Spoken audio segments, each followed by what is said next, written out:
Sous la Tour Eiffel, elles sont 17 500 à prendre le départ. Bienvenue dans votre magazine de la santé sur le parcours de la Parisienne, une course exclusivement féminine.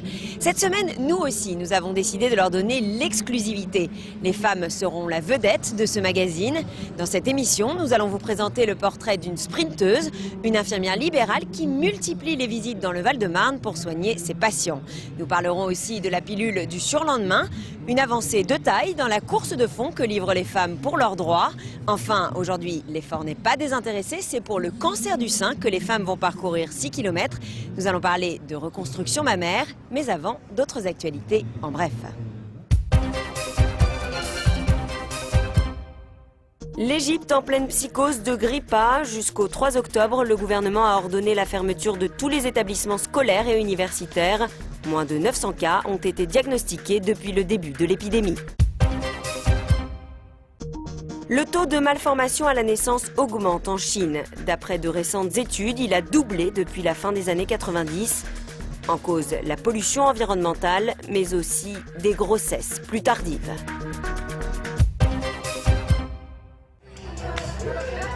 Aujourd'hui, les femmes se veulent aussi solidaires dans cette association Pompiers Raid Aventure. L'objectif, c'est d'aider Sarah, une jeune paraplégique, à faire la course comme tout le monde. Puis l'idée, c'est de montrer que le sport peut être une valeur féminine. Féminine, la profession d'infirmière l'est aussi, et pourtant c'est un métier de plus en plus physique. Nous avons suivi la journée d'une infirmière libérale dans le Val-de-Marne. Bernadette Hérault passe une partie de sa vie dans sa voiture. Cette infirmière du Val-de-Marne gère ses visites comme une entreprise, mais elle n'a pas tout à fait la même définition de la rentabilité.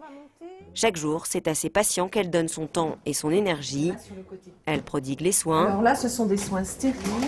Mais surtout, elle pénètre dans l'intimité de ses malades. Elle connaît tout de leur détresse affective ou financière. Ça m'est arrivé d'aller poser des perfusions d'antibiotiques chez des patients où je n'avais pas de table, où je devais m'asseoir par terre pour faire leurs soins et pour poser une perfusion. Il faut pouvoir être disponible 24 heures sur 24 quand on a des gens qui sont perfusés. Ce monsieur souffre d'un cancer très avancé. Il faut lui changer sa perfusion matin et soir. Il faut surtout l'accompagner dans sa souffrance. Les infirmières comme Bernadette sont les seules à briser sa solitude. Il leur est très reconnaissant. Très difficile. Beaucoup trop difficile.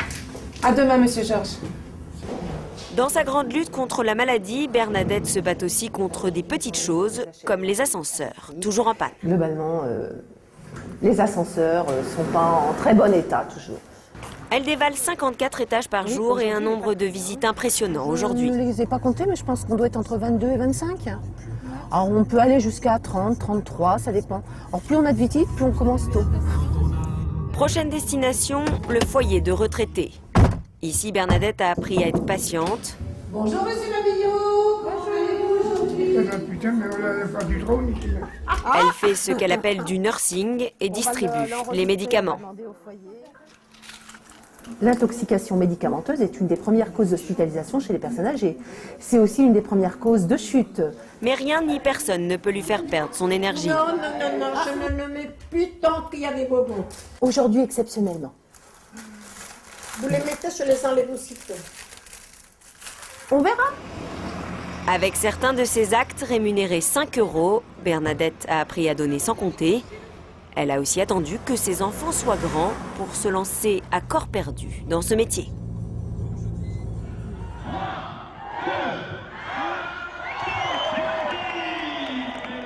La course est ouverte à toutes les femmes, de tous les âges et de tous les milieux. Ici, on encourage les équipes mère-fille, on sponsorise même les grands-mères.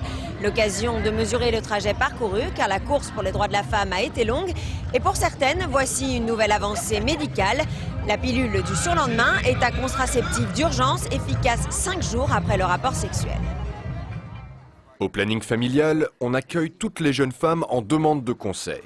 J'aimerais savoir la pilule du surlendemain, ce que c'est, parce qu'on en a déjà parlé. La pilule du surlendemain, c'est le nouveau contraceptif d'urgence. Très efficace, cette nouvelle pilule empêcherait l'ovulation jusqu'à 5 jours après le rapport sexuel, en évitant la rencontre des spermatozoïdes et de l'ovule. En cas de fécondation, elle pourrait aussi avoir un rôle contragestif, empêchant l'œuf de se fixer sur les parois de l'utérus. Comment on se positionne vis-à-vis de ce nouveau médecin? Une nouvelle contraception qui laisse perplexes les infirmières scolaires, notamment Isabelle. À l'occasion de leur comité national, elles ont émis quelques réserves. D'abord, la pilule n'est pas remboursée, et puis contrairement à l'actuelle pilule du lendemain, le Norlevo, elle ne pourra être délivrée que par un médecin.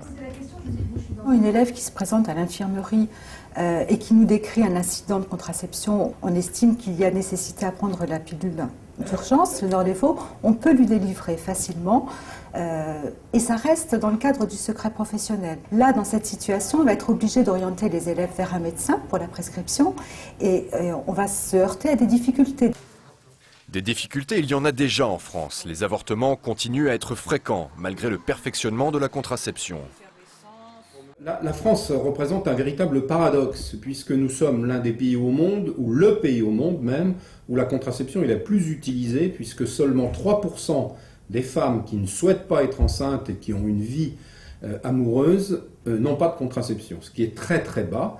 Et malgré cela, on est aussi un des pays au monde développés où il y a le plus d'IVG. Les médecins le rappellent, pour être efficace, cette pilule du surlendemain doit être prise le plus rapidement possible après le rapport, contrairement à ce que son nom pourrait laisser supposer. Le pas est plus traînant. Nous voici le long de la ligne d'arrivée. Ces femmes viennent de parcourir 6 km. Alors, ce n'est pas un exploit, mais parfois c'est un symbole très fort. Sur le parcours, nous avons rencontré Mariama. Elle était venue encourager sa sœur. Elle est atteinte d'un cancer du sein. Comme je l'ai écrit sur mon t-shirt, je suis atteinte d'un cancer, un cancer du sein. J'ai 48 ans. Et je voulais, à travers ma présence ici, transmettre un message d'espoir à toutes les femmes, tout le monde, tous les gens atteints d'un cancer, et leur dire qu'il faut garder espoir, qu'il ne faut pas baisser les bras, et remercier surtout les gens qui s'occupent de la recherche. Le cancer du sein, nous allons justement en parler. Difficile pour les femmes qui ont traversé cette maladie d'assumer à nouveau sa féminité. Les chirurgiens travaillent beaucoup sur les techniques de reconstruction mammaire.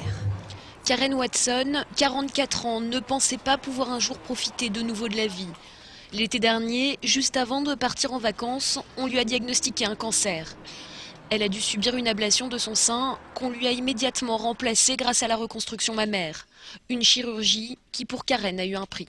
Les inconvénients de ce procédé sont que s'il y a des complications, mais elles sont rares, cela peut retarder n'importe quel traitement du cancer dont vous pourriez avoir besoin, et dans mon cas, qui était la chimiothérapie. Comme Karen, de nombreuses femmes sont victimes chaque année d'un cancer du sein. En France, 50 000 nouveaux cas sont dépistés tous les ans. Grâce aux progrès chirurgicaux, les femmes mutilées peuvent retrouver leur féminité avec la chirurgie reconstructrice. Celle-ci peut intervenir directement après la mastectomie si la patiente ne doit pas subir de chimio ou de radiothérapie. Si vous faites une reconstruction plus tard, vous devez non seulement recréer du volume, mais aussi recréer la peau. Pour reconstruire le sein, le chirurgien prend un peu de peau dans les fesses ou le dos, de graisse et de muscles. Grâce à ces progrès, les femmes peuvent désormais aspirer à une renaissance après un cancer du sein. Et c'est devant cette séance d'étirement que nous nous retrouvons pour notre chronique insolite. Cette semaine, c'est une vidéo que nous avons sélectionnée pour vous. La chanson du Tamiflu fait fureur sur Internet. On a connu la grippe aviaire, le nez qui coulait le front chaud. On a connu l'année dernière la grippe ordinaire qui vous rampe à l'eau. La grippe A, nous allons en parler bien plus sérieusement dans nos prochaines émissions. En attendant, portez-vous bien et à la semaine prochaine.